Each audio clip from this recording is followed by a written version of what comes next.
28 जुलाई को इस पे सुनवाई होगी और सुप्रीम कोर्ट ने स्टे करने से साफ साफ मना कर दिया है। जो इलेक्शन कमीशन का जो ड्राइव चल रहा है, स्पेशल ड्राइव चल रहा है डोर टू डोर जाके, उस पे सुप्रीम कोर्ट ने कोई नहीं रोक लगाया है। आधार कार्ड एक मात्र को बेसिस माना जाए कि वो वोटर हैं, इलेक्टर हैं। आज सुप्रीम कोर्ट में दोनों पक्षों को सुना गया। एक पक्ष ऐसा है जो चाहता है कि बिहार में जो इंटेंसिव रिवीजन हो रहा है, जो मतदाता सूची का सत्यापन हो रहा है, उसको रोक दिया जाए। हमारी याचिका, हमारी मांग ये है कि ये सत्यापन चलना चाहिए, डोर टू डोर चलना चाहिए। हमने ये कहा है कि वोटिंग फंडामेंटल राइट नहीं है, right to vote fundamental right नहीं है, लेकिन free and fair election fundamental right है। अगर वोटर लिस्ट में एक भी रोहिंग्या का नाम है, एक भी घुसपैठिए का नाम है, उसको काटा जाना जरूरी है। बिना जब तक घुसपैठिए भारत में वोट करेंगे तब तक इसको फ्री एंड फेयर इलेक्शन नहीं कह सकते हैं। माननीय सुप्रीम कोर्ट में हमारी याचिका पे भी और जो दूसरा पक्ष चाहता था कि ये रुक जाए, दोनों पक्षों की याचिका पे इलेक्शन कमीशन को नोटिस जारी किया है। हमारी याचिका में सारे राज्य सरकारें भी पार्टी हैं, इसलिए उनको भी नोटिस जारी किया है। 28 जुलाई को इस पे सुनवाई होगी और सुप्रीम कोर्ट ने स्टे करने से साफ साफ मना कर दिया है। जो इलेक्शन कमीशन का जो ड्राइव चल रहा है, स्पेशल ड्राइव चल रहा है डोर टू डोर जाके, उस पे सुप्रीम कोर्ट ने कोई नहीं रोक लगाया है।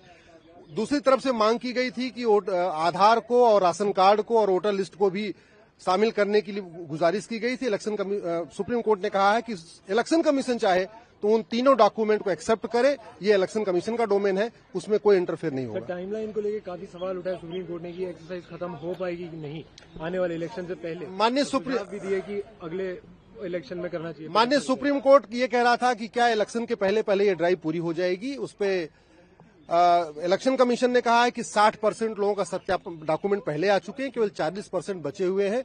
और इलेक्शन कमीशन ने भरोसा दिया है कि बिहार चुनाव के पहले ये जो इंटेंसिव ड्राइव हो रही है, जो गहन पड़ताल चल रही है, ये पूरी हो जाएगी।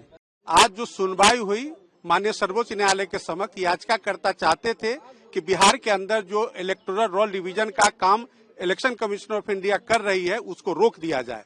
लेकिन जब उन्होंने अदालत का मूड भांप लिया कि किसी भी स्टे के लिए अदालत तैयार नहीं है, तब उन्होंने अपने एप्लीकेशन को प्रेस करने से मना कर दिया और वो प्रेस नहीं किए हैं।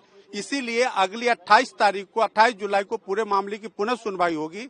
तब तक इलेक्शन कमीशन अपने इलेक्टोरल रोल रिवीजन के कार्य को करता रहेगा और उसकी पूर्ण सारी सूचना अगले तारीख पर माननीय सर्वोच्च न्यायालय के समक्ष काउंटर एफिडेविट के माध्यम से देगा। आधार कार्ड को लेकर भी बड़े सवाल खड़े हुए। नहीं, आधार कार्ड, उनका कहना था कि आधार कार्ड एक मात्र को बेसिस माना जाए कि वो वोटर हैं, इलेक्टर हैं।